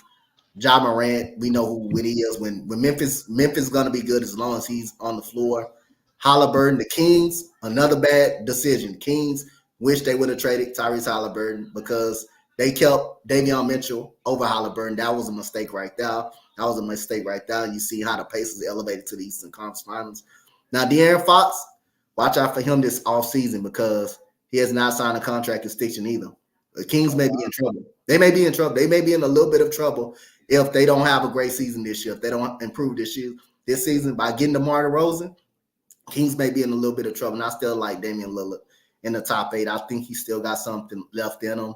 The problem is going to be on the defensive side of the ball, but he still scored a basketball, and I think that was some of the problems that was wrong with the Bucks last year. I mean, the defensive side of the ball wasn't too good, and they underwhelmingly played up under a lot of competition last year. They played under a lot of competition last year. The Detroit Pistons getting over 100 points, getting over 115 so points scored upon them. That's not Milwaukee Bucks defense, but again, I just didn't think Adrian Griffin was ready to be a head coach. I just think Adrian Griffin was, like I said, if he was going to be a head coach, it had to be with a younger squad. I don't think it would have been with probably a ready-made squad. I still think Adrian Griffin can be a head coach, but not with a championship contending squad or play. I think he can be with a playoff squad or something like that, but not a contender. I think he stepped in probably in the wrong organization at that point, and I just think he didn't get a fair shot. All they were 30-13 under all that, and they were even worse with Doc Rivers. They got worse with Doc Rivers. Right. They got worse. See, that's what me and Mo talked about earlier. You got worse with Dan Quinn, but you got more worse with Doc Rivers. You got worse with him. You were 30-13 through all that emotion and saying and arguing with Bobby Portis that Adrian Griffin there. You still 30-13. You still had one of the top records in the East, but bringing Doc Rivers in, you even got worse. You even got worse than that. But other than that, man, I still think Adrian Griffin can do some good things as a coach. I just don't think it needs to be with a championship contending squad. I think Milwaukee's biggest problem, and I've been saying this to Brett like even all last season, they're slow. They're not athletic. They have no athletes. Outside of Giannis, they have zero athleticism in their roster. Like they're a slow team. And the crazy part about Adrian Griffin, I think his biggest crime was he asked Giannis' brother what the hell he do. He was honest. He said, "What the hell are you doing here?" He said, "I know why you're here." And Giannis didn't like that. You know, Giannis went right to the front office. This guy talking about my brother. I don't know. He got him up out of there. You could say the defense took a back step, but you knew it was going to take a back step. You knew the trade-off was with Dame, you get a guy that can give you 28 or 30 a night, but he can't do remotely anything Drew does defensively. I think Adrian Griffin came in there with an old school mentality, and Giannis thought that's what he wanted. But when he realized that this guy was going to coach everybody and hold everybody accountable, Giannis didn't like that because, like he said, he told Giannis' brother to his face, like, your biggest skill set is you a cheerleader. You don't do nothing. You just run around. He told him. Say, cool. I do agree with you. If I had to choose between MPJ or Aaron Gordon easily. I think Adrian Griffin could still be a great coach. I just, like you said, I think he's just with the wrong team. That's what I'll say, yo. By the way that he was talking, like, even before the season started, I want to play a more versatile defense. Okay, the issue is you're trying to run a versatile defense with Brook Lopez at center. That limits what you can do on defense because of how immobile he is. And it's not like Bobby Portis is very mobile either. So, like, this isn't like Mo always said, this isn't an athletic young team that you can be very versatile with on defense. You're limited in that regard. And then he goes, I want to run in transition more. Have Giannis run 1-on-5? Like, Dame isn't running. Middleton isn't running. Brook Lopez isn't running. Like, nobody else is running with him. Like, him and Pat Connaughton are going to run 2v5. Like, I think he had great ideas. And it's funny because, like you said, even with, like, I think the ideology is not mixing. They were still 30-13.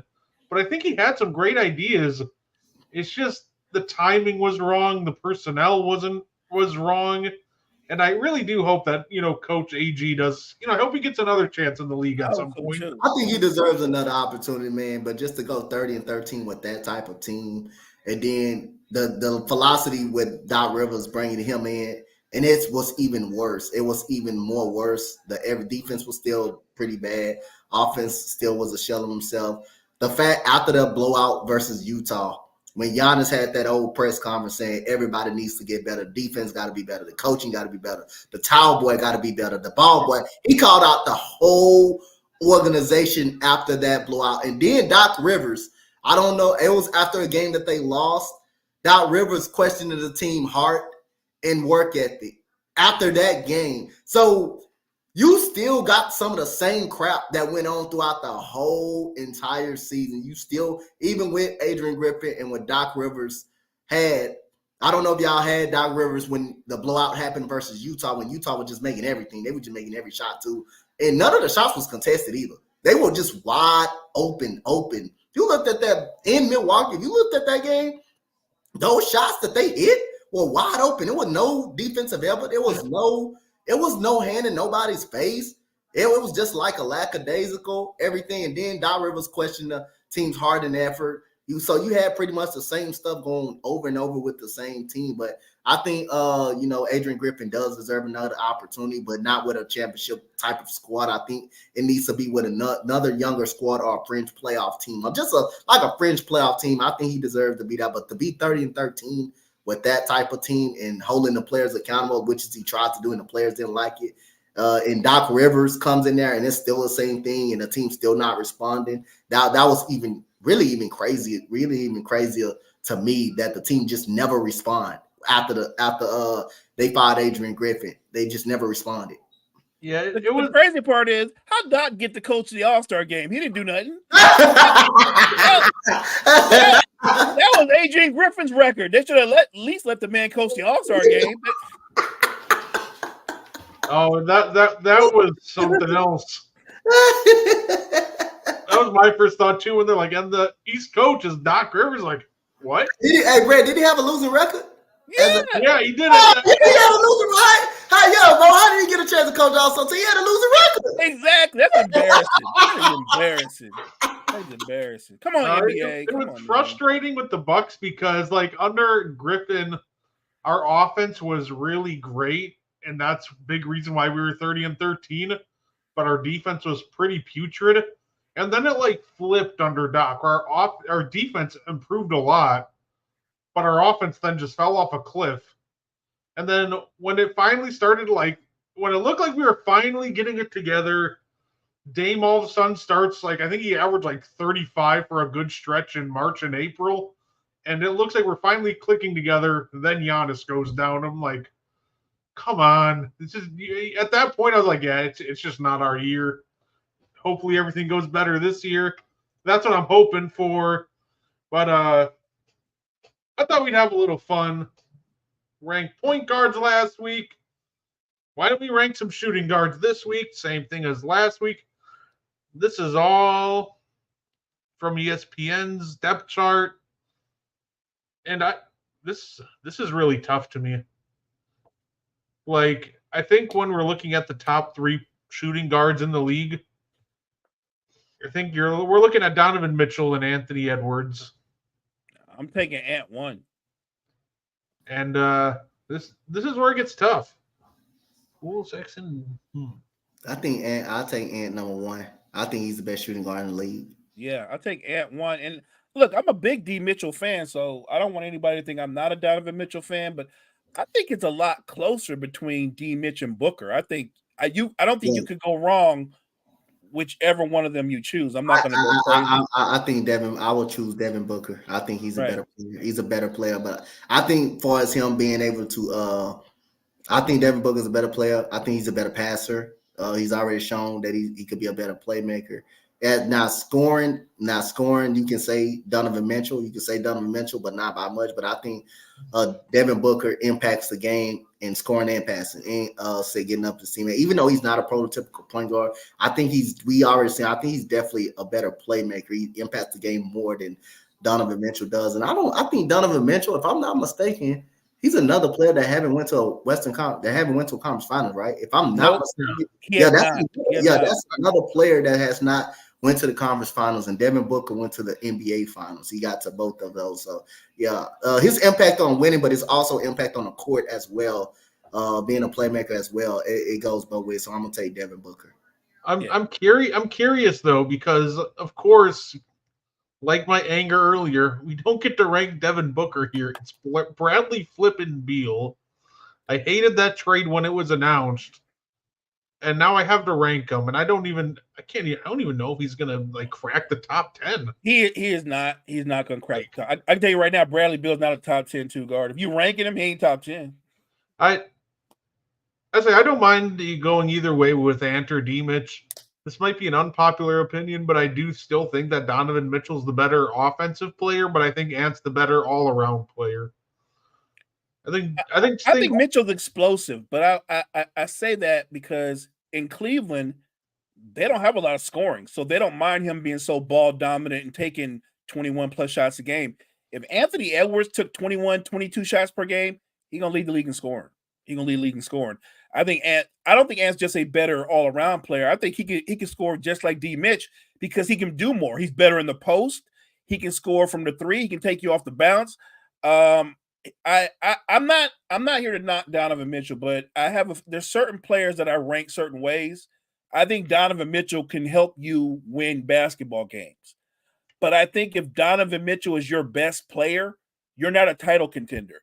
If Donovan Mitchell's your second best player, you're a title contender. That's the best way I can put it. No, that's fair. Like I said, Donovan Mitchell, to me, the biggest gap between him and Ant as to why I like him better as an offensive player in general is more so his playmaking. I do think D Mitch is a more efficient scorer, but the biggest thing to me is I think Donovan Mitchell, and this is what I think the next step in the evolution of Anthony Edwards is just becoming a better playmaker. There's a lot of the times, and I think a big flaw we saw against Dallas and even at times against the Nuggets, where as soon as you force them to even do like a basic kick out pass to the corner, it's an absolute adventure if that pass is going to be on target or they have to jump. And by the time they finally get it into their shooting pocket, the advantage is gone. So I think Anthony Edwards is a great offensive talent, but I'd give it offensively, I'd give it to D Mitch just because I like his playmaking right now a lot better than Ant. Yeah, like I don't value players or nothing. I value players the same way Mo probably value them, but I don't value players on rings really, because I like I say I don't value player on rings just because someone made it farther than someone. I don't value that. Oh, yeah. I will always value who I think the better player is. Yeah. I think Edwards is the better player. I think Mitchell is the better scorer. Just like I think Pau Gasol is the better player than Stoudemire. Stoudemire was the better scorer, but I think Pau Gasol was a better player.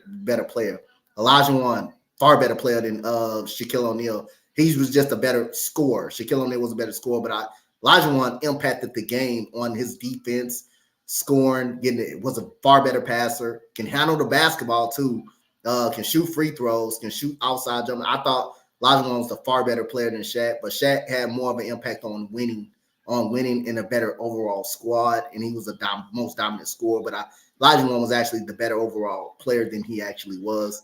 You can make a case for Kevin Garnett, Tim Duncan. Pop, you can make an argument for Tim Duncan being a better player. I like to probably value Kevin Garnett just a slight nose of a football, just because San Antonio has so many great teams. Kevin Garnett been around a bad Minnesota. Outside of Western Conference Finals, the Timberwolves were really bad. They were just really a really bad team outside of the Western Conference Finals year. But I would say Ant is better than Donovan Mitchell. I say Ant is better than Donovan Mitchell. Donovan Mitchell may be a better playmaker than Ant, but impact for Ant winning and him being able to score the basketball and wheel that team to the Western Conference Finals, and that's a lot. Karl-Anthony Towns, another center that you cannot win with him as a number one option. You just cannot. You cannot look up. You cannot win with him as a number one option. Mr. No Show. You can't forget the name. You just cannot win with him as a number one option. It's been shown. The team has been one of the worst teams in the league when he is the number one option. Anthony Edwards comes in, they're in the playoffs in his second season. Now he elevates even more. They in the Western Conference Finals. So it's clearly that you can win with Anthony Towns as probably the best player on that team, but you can win with Anthony Edwards as the best player on the championship winning team. Joel Embiid, is it getting out for Joel Embiid? Yes, because the man can't get out the second round. The man can't really get out the second round. So you can't question, can you win with him as a number one option on a championship contender? So yeah, like I say, Anthony Edwards to me, I really don't think it's that close. I think he's the best player. He's the best shooting guard in the league. No, and I would say this too, Brett. As good as Mitchell is, I don't think D. Mitch has another level he can go to. I like he's a terrific player. Yeah. I think he's as good as he will ever be. I don't think there's another level. I don't think we've even scratched the surface of what Anthony Edwards if he puts it all together. Like I thought in the series last year against Dallas, he was being almost too nice, too differential. Like I thought that was the series where he should have realized Luka's going to go at me. He's going to be aggressive. I need to stay aggressive the whole time instead of trying to get everybody involved. That was a tough lesson to learn, but he's a young player. He learned it. What happens when Anthony Edwards starts playing in the post more? He's like a 240-pound guard, man. Like there's no guard in the NBA that can even – there's small forwards that can't really deal with somebody with that kind of size and athleticism. So I'm not knocking Donovan Mitchell. I want everybody to know, like, I would love to have D. Mitch on my team, but I don't think it's like, well, Anthony Edwards by a hair. I think it's Anthony Edwards by a gap, a huge gap. Now, I get on Karl-Anthony Towns because he can be a so much better player than he actually is. Like this guy's a legit 24 and 10 guy. He can shoot from the outside. You can never see a center probably shoot outside of Dirk Nowitzki shoot from the outside like Karl-Anthony Towns can. He can shoot better than a lot of guards, a lot of shooting guards. Right. The guy has elite potential. But again, for him to can't win as him being the number one option, I think this is good for him. Having Anthony Edwards on that team and him playing number two, that's really good. But I mean, again, hell, he made it to the Western Conference Finals and Joel Embiid hasn't. But because of Anthony Edwards being that guy and elevating, and Joel Embiid made it have better teams. I think he made it have better teams all his career. And Anthony Edwards comes on, that one guy just comes on and all of a sudden blossom into a superstar. And again, it helps Karl-Anthony Towns out, but he's still able to put up his normal numbers. And I think that's something that I can respect Karl-Anthony Towns for because he know he's not a number one option. He's deferred to Anthony Edwards. And now I think that's the right thing to do. There's nothing wrong with being a second option. But when you need to show up in the playoffs, you need to give Anthony Edwards some help. Just like in the Mavericks series, where he was nowhere to be found in the Mavericks series. He was nowhere to be found in the Mavericks. Now, he was found in the seventh game of that Denver Nuggets series. He did step up in that seventh game. He was probably the reason they won that game because Anthony Edwards did struggle. But again, I need to see more of Karl-Anthony Towns in the playoffs. But he was a pivotal part of why that team made it to the Western Conference Final. I just can't say it was all Anthony, but Anthony Edwards was the catalyst of it, man. This guy, my goodness, man. This guy, and he can still reach a ceiling. He can still reach a scoring champion ceiling, man. He can still reach that ceiling like Mo said. I think Donovan Mitchell, you probably have seen enough of his ceiling. He's still going to average 20 points, 23, 25 points per game, but you would never see farther than that. You would never see the elevation of what Cleveland is going to do or whatever team he decides. You would never probably see the elevation. But Anthony Edwards, you will continue to see that probably with Minnesota. No, that's fair enough. I ain't got no issue with that at one. I think the third best shooting guard going into this year, I think this one's pretty easy. I think for the rest of these names, probably just Kyrie Irving. No need to overthink this one. I don't. If they're listing him as a two, yeah. If they're listing him as a two, Kyrie would be one of the better twos. Look, the guy can do everything on the court. Yep. Everything. The guy makes game-winning shots with his left hand. He's a monster. So I would, if we're going off of that, he's a two. That as a two, I would put him number 3. I have no problem with that. Yeah, I definitely agree with that. The guy's he's just a game changer, man. He just him and Luka is the perfect fit for each other. The ball can go either one of them hands down the stretch. They both can make big shots, but to able to make some of the shots that he make in that difficult with his left hand too, that's hard, man. That's just really hard to make a shot like that with your left hand. A game-winning shot with your left hand. That is hard to do. That is hard to guard right there. But this man, I know Boston happy that they beat him because the way he went out on Boston. So they very happy they beat him in the finals. So, but other than that, for Dallas to go to the finals, him and Kyrie Irving was a big part of it. Along with PJ Washington, I thought he played well down that stretch. And Derek Lively, that rookie is going to be some good, man. That guy can rebound. That guy's a prototypical great big man that you need. Someone that don't need the ball to be effective. But Kyrie Irving, man, it's no doubt. He's one of the top shooting guards in the NBA. No, that's fair. Derek Lively was another name if Chet doesn't want to play in the Olympics that I was thinking could be on the team in 4 years. And I think rounding out 4 and 5 after that, probably CJ McCollum and Derek White. Or Chris Middleton. CJ McCollum and Derek White. So this is where I think certain guys get underrated. Like, if you want to tell me that Derek White is a terrific defender and what he does for Boston, how he impacts them, I'm there. I'm with you 100%. But DeMar DeRozan's still giving people buckets. Yeah. He's still averaging 24, 25, and he's averaged over 5 assists a game the last 5 seasons. So I think DeMar has to be in the top 5. The question would be, is Derek White or CJ getting kicked out? But I think DeMar would have to be in the top 5. Oh, the issue is they don't have him as a shooting guard. That is a what is he? I think he's a shooting guard. I think he can play 4. He can play small 4, but I think his position is shooting guard. I think he's actually a shooting guard. I don't think ESPN know about basketball. He's a 2 guard.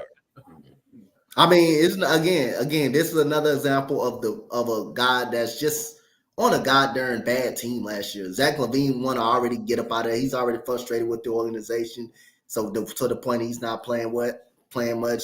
So you don't get a chance to see. Everybody know what DeMar DeRozan is with the Toronto Raptors and San Antonio Spurs, which I think being with the San Antonio Spurs helped him a lot, helped him with his decision making and his playmaking a lot due to a Greg Popovich system. But you got to put him in the top 5, man. The man can still score 30 points, and he can still be a flat out monster, man, down the stretch, man. He's probably one of the best mid-range, probably outside of Kyrie Irving, best mid-range shooters in the game. That mid-range shooting for him is just devastating, man. So you have to put him in the top, DeMar DeRozan in the top 5. That man still can give you over 30 points. He still give you 30 points.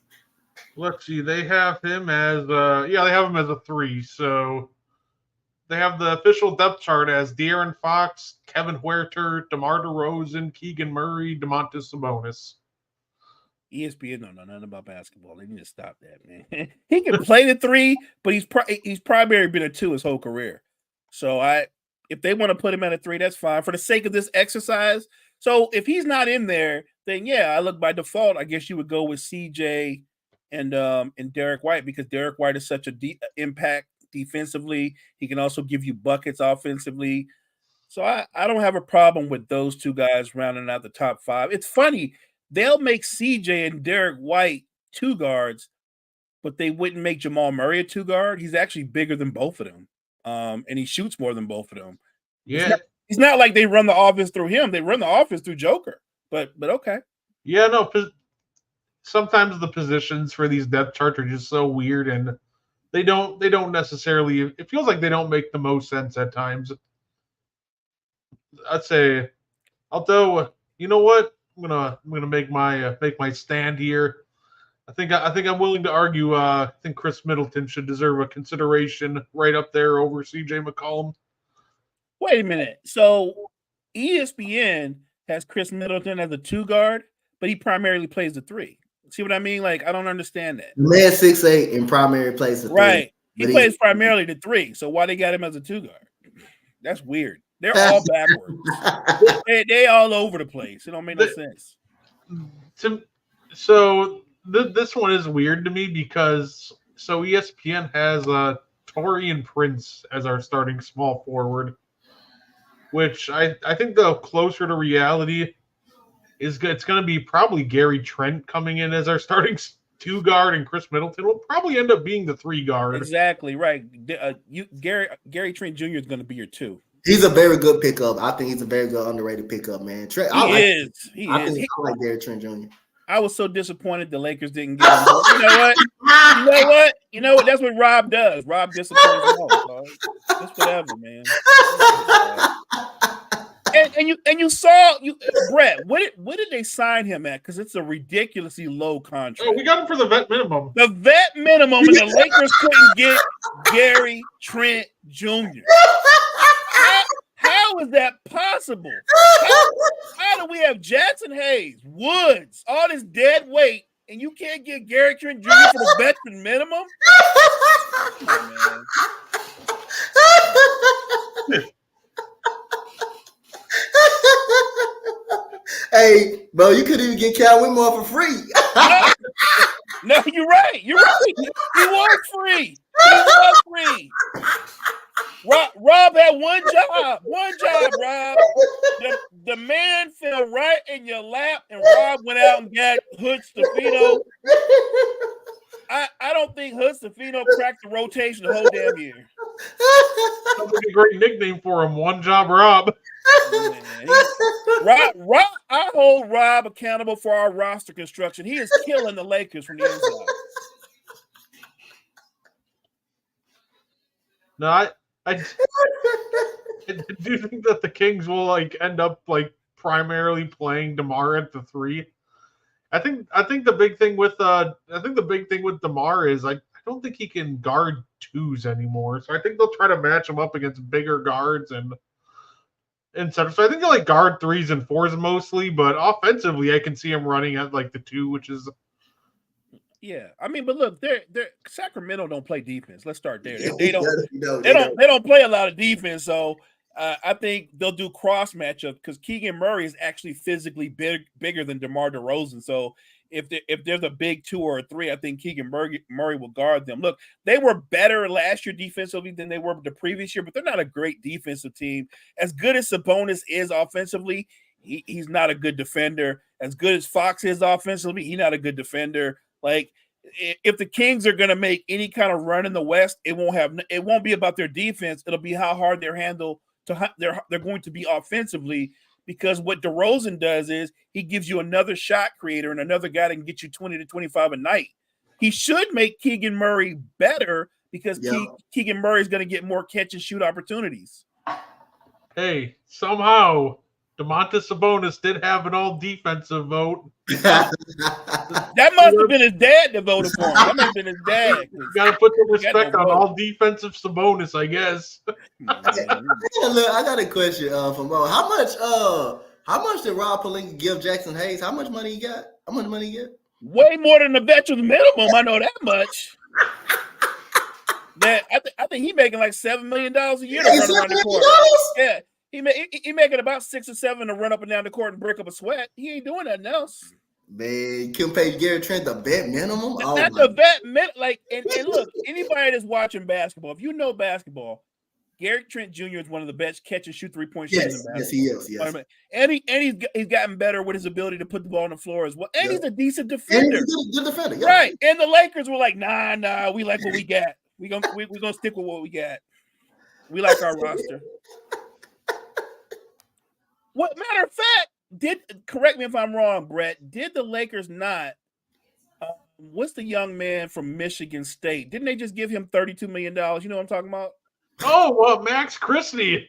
They gave Max Christie. Look, I'm not gonna talk anymore.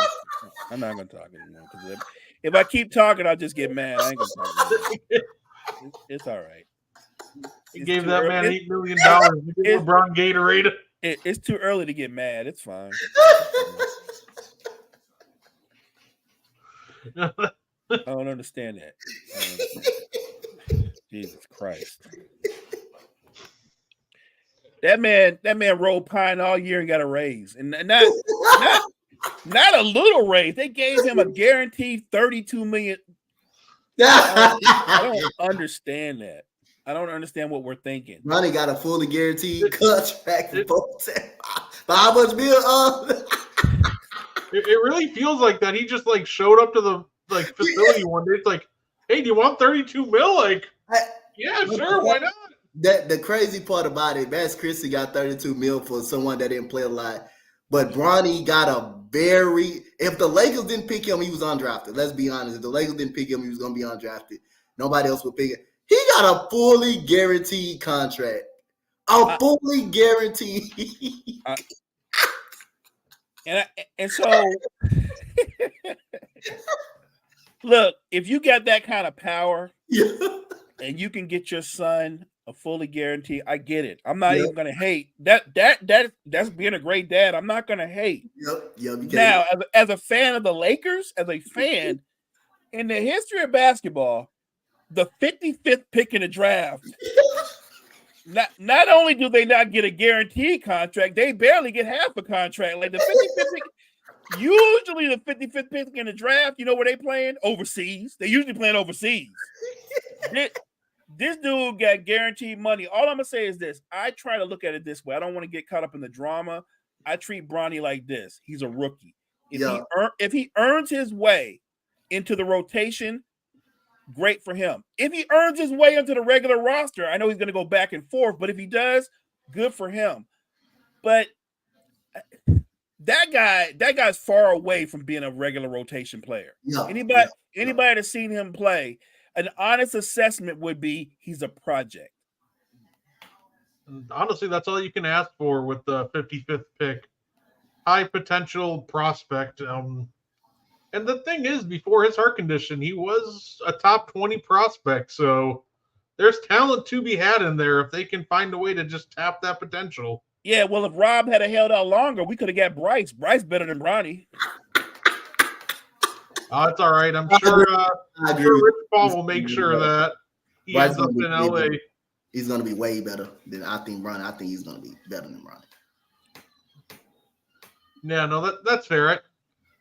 That'll be interesting. Bryce comes to the league in 2 years. I guess we'll see. I guess we'll see if LeBron's still kicking and trying to play with him too. He might. It wouldn't shock me. 2 years, he might.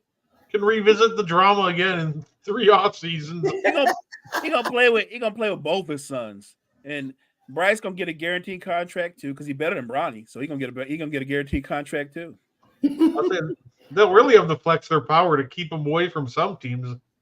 Super athletic. He's got a lot of potential.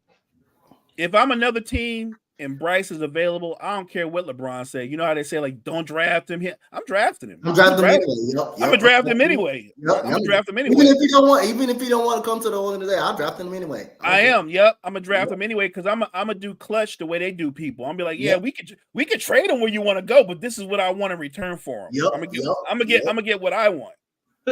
Oh, you ain't gonna sit out the whole season either. If I decide to keep you, you ain't gonna sit out. You gonna sit out the whole season? If I decide to keep you, right. I don't think you're gonna do that.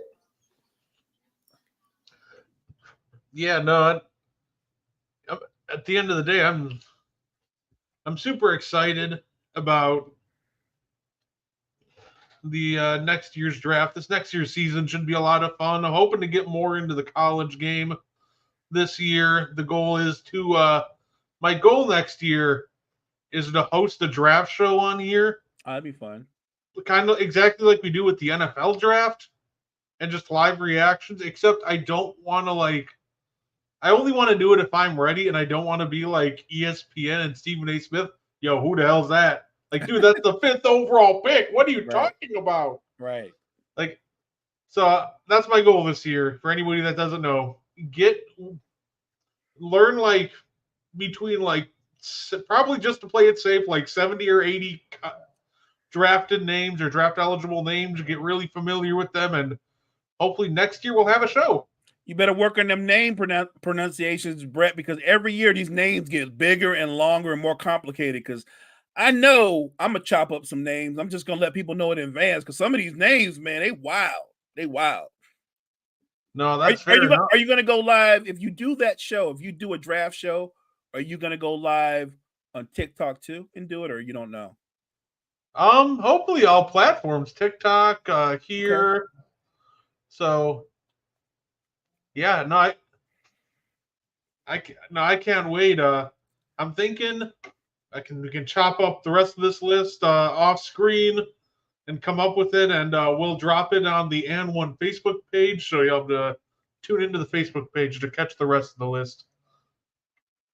But real quick, way too early finals predictions. What do you guys got? Wow, way too early. No, go ahead, Coach. I'll go after you. I go Boston. I think they'll repeat this year. I go Boston. So many teams. I believe so many teams come out the West. If you draw the right matchup, I believe Dallas can come out the West again. But I don't see them doing it again. I think you have the Thunder got an outside shot of doing it, making it. That's my wild card. Yep, I think the Thunder can do it. I think Minnesota, obviously, I think they're gonna take. I said they're gonna take a step back this year. So I'm gonna stand up on my word. Stand up on my word, just like Sacramento did this year. I'm gonna say Boston, and I'm gonna say Oklahoma City. I'm gonna say I Boston. like that. Yeah. I see. I like what Coach just did. I'm gonna keep it that way too, but I'm just gonna flip it a little bit. I'm gonna go Boston because I still think they're the deepest team. They're the best connected team in the East, and then the West. I'm gonna go Memphis, and I'm gonna have Oklahoma City as my wild card. Okay, I like it. I'll say, obviously the homer answer, I got to pick the Bucks. But in reality, if I did make a non-Bucks prediction, it would be the Celtics. I think that's just the easy one to pick. See, I'm a Lakers fan, and I'm not even going to tell them. I'm not saying that. I'm not going to lie.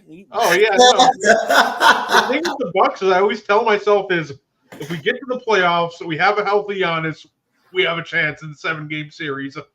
That's fair. Look, if the Lakers get in the playoffs, we got a chance to win a first-round series. That's about it. Yeah. I watched Giannis take the Celtics to 7 games just 2 years ago with Drew Holiday forgetting how to shoot and arguably his second best player being Pat Connaughton. So, but I'll also take the Celtics, and man, this is so tough. But it's tough because Coach stole mine. I was going to do Celtics, and I think it is OKC's year. So I'm going to copy Coach here, and I'm going to go Celtics OKC. Good pick. You know what's crazy, guys? What if the Celtics get back to the finals, win it all again? I just had a crazy thought. What if Jaylen Brown won back-to-back finals MVPs? Even though, you know what I mean? Because Tatum will be the better player throughout the regular season. They'll both be really good in the playoffs. But if Brown won back-to-back finals MVPs, that would be insane. That would be insane. That would be insane. That would be kind of funny because just the Jason Tatum haters would become so insufferable at that point. They would yell. They would be willing to crap on them and all that. But right. I think, this is what I say. I think Jason Tatum got a better ceiling than Jaylen Brown. I think he's more better and more talented. It's just Jaylen Brown has more it factor. He just have more dog. He just have there. It is. That's all it is. Go ahead. Everything Coach just said. That's it right there, Brett. Jason Tatum is more talented, has a higher ceiling. He's more versatile. Jaylen Brown is a bigger dog. He's got that it in him. He's got that dog in him. I think that's what separation. I think that's what separates the two. And you want to have a player, you got to have a dog on your team. And each team, you got to have like a pit bull, like a dog. And I think that's what separates Jason Tatum. And I think that's when most people give him so much crap on, like when he struggles down the stretch, that he doesn't have an impact factor. He doesn't have a clutch gene. He doesn't have the dog. But as far as you look at Jaylen Brown, he has the it factor. He has the dog. He wants to take the big shots down the stretch. He has more games where he took when Jason Tatum wasn't great, that he took over stretches of the game. So that's what I think separates them the more. I think Jaylen Brown just have it more, just have more of the it factor in the wheel. I just think he has more of the wheel than Jason Tatum. But I think Jason Tatum is the better, actually talented player. The dog separates him. The dog just separates him, and that's just what it is with Jaylen Brown. That's a great marriage too. Think about this: if Jason Tatum is an All NBA first team or second team All NBA player throughout the regular season, and then in the playoffs, him and Brown are kind of like carry you the same, and then they get to the finals, and maybe Jaylen Brown elevates even more. Like I said, to me, I'm a basketball fan. I'm not belittling Jason Tatum because I know what he is. It doesn't change that he's more talented. It's just that Jaylen Brown's got a little bit of mean in him, right? My dad always said, you got a little bit of the mean in you. Jaylen Brown's got a little bit of mean in him, and it's the separation between is Tatum's talent versus Jaylen Brown's it factor, and Jaylen Brown's it factor comes out more times than not. Mo, another thing, Brad Mo will remind me of a certain player that turned the keys over to a certain player. The player still was a stud, still was a superstar. Dwayne Wade, the second year when he took a step back to LeBron James, that second Miami Heat year, he said, man, for us to win, you have to be the best player. You have to be the best version of you. LeBron James took on that challenge, and he did it. And when you needed Dwayne Wade, he was going to step up. He was going to still step up. He had some great playoffs against the Pacers and finals. He also stepped up with LeBron James. I feel like that's how it is with Jason Tatum. Hey, I take the keys to the regular season. You do it to the you got. Hell, you got it in the playoffs. You got it in the playoffs, and I feel like that's what's going on. And it worked perfectly. Even though I still think Jason Tatum, to some degree, needs to be at some point he needs to be able to do that. But Jaylen Brown, man, I like it's a perfect connection. You say Jaylen Brown just have the dog. He just have the more it factor. That's just what separates him in the playoffs and what separated more. No, absolutely. I know Jason Tatum. That's what I always try to explain to people. Like, Jason Tatum gets a lot of hate, and they'll be like, Jaylen Brown's better. It's like, I don't think he's better. I think he is clutch. I think he has more fight at times than Jason Tatum. But like, Jason Tatum doesn't keep stumbling onto all NBA first teams by accident. Yep. He didn't lead the Celtics in points, rebounds, and assists by accident. He was a hell of a defender too. He was a hell of a defender for far as his size. He was a hell of a defender. It's just, man, a lot of superstars just don't have the it factor or the dog like that. It just doesn't. But he's still the best player out of those two. And it's just Jaylen Brown just happened to have it. When Jaylen Brown got drafted, I remember to this day, he wasn't picked to be this it factor in this dog that he was. He wasn't picked to be this good. And he came from Cal. And of course, guess what, Mo? Cal stunk. Like they always do in basketball in college. They stink like they always do. So you don't know the trajectory of who Jaylen Brown was because Cal is just a bad basketball team program. They're a bad football program. They just bad all around in every probably sport that you got them in college. But Jaylen Brown, when he started shooting the ball, improving that shooting, that's what brought more up out of Jaylen Brown's game. And like I say again, it's just Jason Tatum. The man is a superstar type. He's a superstar player. Jaylen Brown is a star. He's a star player. I think he's more of a star player than a superstar player. But again, that's a guy that just wants it more. And that's just how the dog in him. And that's just how the motor and the want it in him. That's just all I think it is. That's separating both of them. I agree. No, absolutely. And that's all we got for y'all today. Hey, Coach, thanks for joining us. Appreciate you, Coach, man. It's so good to be back on with you. Man, y'all know I'm one message away, man. If y'all need me, it doesn't matter, man. Football, baseball, y'all can always hit me up, man. I'll show up for y'all, man. Y'all my guys, man. Appreciate you. Coach, why don't you tell the people where they can find you real quick? Man, y'all can find me everywhere. Coach Dante 5 on Instagram, Coach Dante 5 on X. Y'all find me on Facebook and my actual real name. And stuff like that. Y'all find me on the Sports Wave Network as well with 7,200 seconds being key. H-Town Rundown on X, the Houston community. Y'all just find me everywhere, man. I'm just happy to be on with you guys. And like I said, I'm one message away, man. I'm just one message away. We appreciate you, Coach. Still the best name of any podcast out there. I don't know how y'all came up with it, but 7,200 seconds is the best name. It's not even close. Now that's fair. You can catch Mo Betta on the morning show tomorrow, right? That's 9 a.m. 9 a.m. or 8 a.m. Central. It's a great listen. And the next show you can catch me on. Y'all can catch me on the Meaty Boys podcast. Hopefully we'll be introducing another new member to the crew. And definitely appreciate everybody for tuning in. And I hope you all have a great rest of your night. Good night, everybody. Thank you for tuning in to the And One podcast. If you like our content, you can find more on the Wire to Wire Podcast Network on YouTube, Facebook, and Spotify. Want more And One? Find it on Wire to Wire. Like and share our Facebook page. And join the And One Discord. Grab the link to join from our Facebook. Thank you for tuning in and have a wonderful day.